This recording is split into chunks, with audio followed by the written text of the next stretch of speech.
اجازت ہے گفتگو شروع کی جا سکتی؟ جھوٹ کے سمندر میں تھپیڑے کھاتی ہوئی انسانیت جس سچائی کے جزیرے پہ آ کے سکون محسوس کرتی ہے اسے مجلس حسین کہتے ہیں۔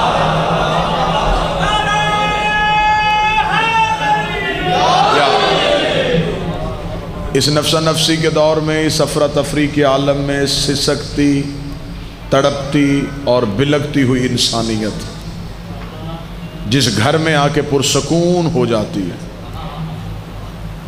اس گھر کو مجلس حسین کہتے ہیں۔ آپ کی سوچوں سے کم میں نے پڑھنا ہے۔ آج کے اس خطرناک ترین دور میں دو چیزیں انسان بڑی مشکل سے دیتا ہے، ایک پیسہ اور ایک وقت۔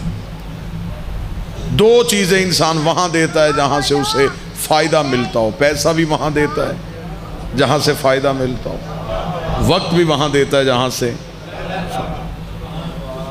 اعتراض کرنے والا اعتراض کرتا ہے کہ مدت ہو گئی تمہیں یہ دونوں چیزیں حسین کو دیتے ہوئے،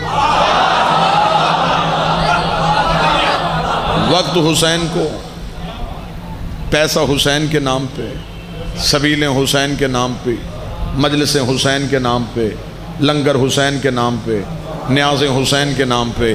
مجلس صبح شروع ہوتی ہے رات تک چلی جاتی ہے، رات کو شروع ہوتی ہے صبح تک چلی جاتی ہے۔ بیٹھنے والا نہ تھکتا ہے نہ پریشان ہوتا ہے نہ حالات سے گھبراتا ہے۔ دھماکے ہوتے ہیں ذکر نہیں رکتا، دھمکیاں ملتی ہیں مجلس سے ختم نہیں ہوتی، بانی پابند کیا جاتا ہے مجلس پھر بھی ہو جاتی ہے، جلوس روکا جاتا ہے روٹ پھر بدل جاتا ہے۔ آخر تم حسین سے چاہتے کیا ہو؟ حسین تمہیں دیتا کیا ہے؟ تم دونوں چیزیں حسین کو دیتے ہو، تمہیں مجلس حسین سے ملتا کیا ہے؟ جو بندہ کہتا ہے تمہیں مجلس حسین سے کیا ملتا ہے، آؤ میں تمہیں مجلس حسین کا سب سے بڑا فائدہ بتاؤں۔ مجلس حسین کا سب سے بڑا فائدہ یہ ہے کہ ابلیس نماز میں آ سکتا ہے، ذکر شبیر میں نہیں آ سکتا۔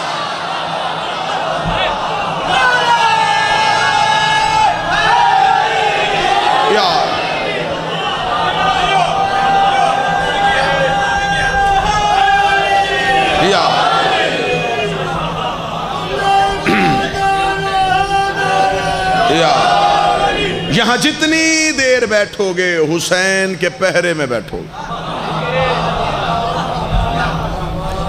سب سے بڑا فائدہ یہ ہے کہ مجلس حسین میں انسان شیطان کے شر سے بچ جاتا۔ یہ دیواریں نہیں ہوتی، یہ معصومین کے پہرے ہوتے ہیں۔ سر پہ چھت نہیں ہوتی، عباس کے کرم کا سایہ ہوتا ہے۔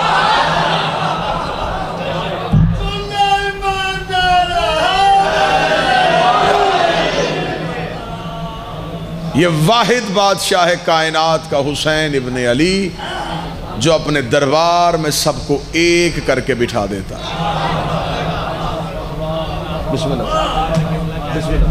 مجلس حسین میں کوئی شرط نہیں۔